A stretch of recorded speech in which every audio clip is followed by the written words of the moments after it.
تمثال نهضة مصر اللي دلوقتي موجود قدام حديقة الحيوان، وكان قبل كده في ميدان رمسيس. نحته الفنان محمود مختار، وهو من الجرانيت، ارتفاعه 8 متر.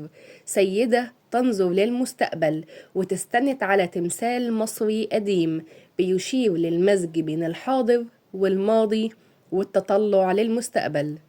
والحقيقة إن السبب في صنع التمثال إن سعد زغلول قابل محمود مختار في باريس أثناء أحداث مؤتمر الصلح، وسعد باشا زغلول أعجب جدا بعمل محمود مختار واقترح عليه إنه يصنع تمثال، فتم صنع تمثال نهضة مصر.